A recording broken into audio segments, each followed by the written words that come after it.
Breaking చూస్తున్నాం. పెద్దపల్లి జిల్లాలో check dam ను కూల్చివేశారు ఇసుక మాఫియా ముఠా. ఓదెల మండలం గుంపుల మానేరుపై ఉన్న చెక్ డ్యామ్ ను రాత్రికి రాత్రి కూల్చేశారు. ప్రజల అవసరాలకు పనికొచ్చే చెక్ డ్యామ్ ను కూల్చివేశారంటూ స్థానికులు ఆగ్రహం వ్యక్తం చేస్తున్నారు. దాదాపుగా 19 కోట్లతో నిర్మించిన ఈ చెక్ డ్యామ్ వల్ల 6,000 ఎకరాలకు సాగునీరు అందుతుందని చెబుతున్నారు. ఇప్పుడు చెక్ డ్యామ్ ను కూల్చివేయడంతో సాగునీటికి భక్తులకు ఇబ్బందులు ఎదురవుతాయని స్థానిక ప్రజలు మండిపడుతున్నారు. నిందితులపై కఠిన చర్యలు తీసుకోవాలని గ్రామస్తులు డిమాండ్ చేస్తున్నారు.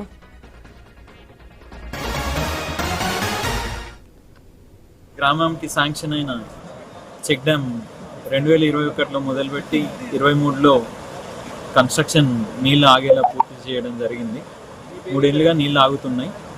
అయితే ఈరోజు ఉదయాన్నే స్థానిక రైతులు తెలిపిన సమాచారం ప్రకారం ఇక్కడ ఈ చెక్ డ్యామ్ ధ్వంసమైంది అని చెప్పగానే వచ్చి పరిశీలించడం జరిగింది. తద్వారా అనుగుణంగా చూస్తే 7, 8, 9 మొత్తం 25 ప్యానెల్లో కట్టడం జరిగింది. 3 ప్యానెళ్ళు ధ్వంసం కాబడినాయి. అయితే అనుమానాస్పదంగానే ఉంది ఈ డ్యామేజ్ ఎలా జరిగింది అనేది.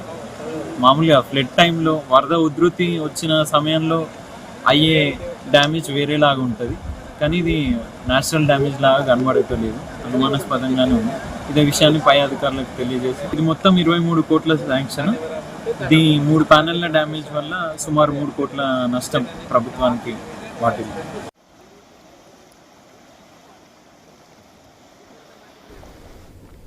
మనం అధికారుల వివరణ కూడా చూస్తున్నాం. మొత్తంగా ఈ చెక్ డ్యామ్ సంబంధించి 25 ప్యానెల్లో నిర్మిస్తే 7, 8, 9 ప్యానెళ్లు ఈ విధంగా అయిపోయాయి.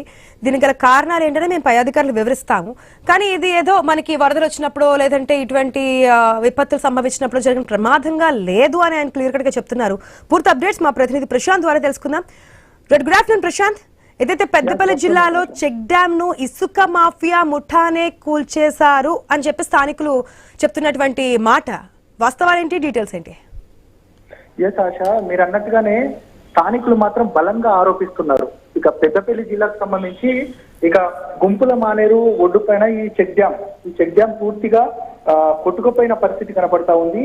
ఇక ఇసుక మాఫియానే ఈ చెక్ డ్యామ్ కొట్టుకుపోవడానికి ప్రధాన కారణం అనేది కూడా గ్రామస్తులు, అదేవిధంగా అధికారులు కూడా కొంతమంది డౌట్ ఎక్స్ప్రెస్ చేస్తా ఉన్నారు. ఎందుకనంటే ఇది విపత్తు, మీరు అన్నట్టుగానే విపత్తు పరిణామాల ద్వారానో లేదనంటే పూర్తిగా విపరీతంగా వాటర్ ఫ్లో ఉన్నప్పుడు ఈ చెక్ డ్యామ్ కొట్టుకుపోవాల్సిన పరిస్థితి. కానీ ఎందుకు హఠాత్తుగా ఈ చెక్ డ్యామ్ కొట్టుకుపోయింది అనేది కూడా అందరి మధ్యలో ఉన్న క్వశ్చన్. దీనికి సంబంధించి అంటే భూగర్భంలో నుంచి ఇసుక తవ్వకాల ద్వారానే పూర్తిగా అది నేలమట్టమైంది, ఆ వాటర్ ఫ్లోకి పూర్తిగా కొట్టుకుపోయింది అనేది కూడా ప్రధానంగా కొంతమంది చెప్తా ఉన్నారు. మొత్తానికి ఏదేమైనప్పటికీ కూడా ఇసుక మాఫియాకి సంబంధించి గతంలో చాలా ఇక్కడ స్థానికులు ఆరోపిస్తా ఉన్నారు. గతంలో కూడా వీళ్ళ ఆగడాలను తట్టుకోలేకపోతా ఉన్నాము, ఎవరికి వారే ఇసుకను పూర్తిగా తరలించుకుపోతున్నారు అనేది కూడా స్థానికులు చెప్తా ఉన్నారు. మొత్తానికైతే ఇది 19 కోట్లతో ఈ చెక్ డ్యామ్ ఈ యొక్క డ్యామ్ ను నిర్మించారు. అయితే 6,000 ఎకరాలకు పైగా ఈ యొక్క సాగు ఉంటుందనేది కూడా అధికారులు చెప్తా ఉన్నారు. ఈ దాదాపు అయితే దీని పక్కనే ఒక టెంపుల్ కూడా ఉంటుంది. ఆ టెంపుల్ కి దాదాపు రోజు 500 మందికి పైగా భక్తులు వేయించేస్తారు. చాలా ప్రసిద్ధి గల పుణ్యక్షేత్రం. ఆ పుణ్యక్షేత్రానికి కూడా ఇప్పుడు దారి వెళ్లకుండా ఉన్న పరిస్థితి కనబడుతోంది. మొత్తానికైతే అది సాగునీటికి పూర్తిగా ఈ చెక్ డ్యామ్ కొట్టుకపోవడం వల్ల స్థానికులకు చాలా ఇబ్బందులు ఎదుర్కొనే పరిస్థితి మాత్రం కనబడతా ఉంది ఆశ. మొత్తానికైతే దీనిపైన అధికారులు ఖచ్చితంగా చర్యలు తీసుకుంటామని చెప్తా ఉన్నారు.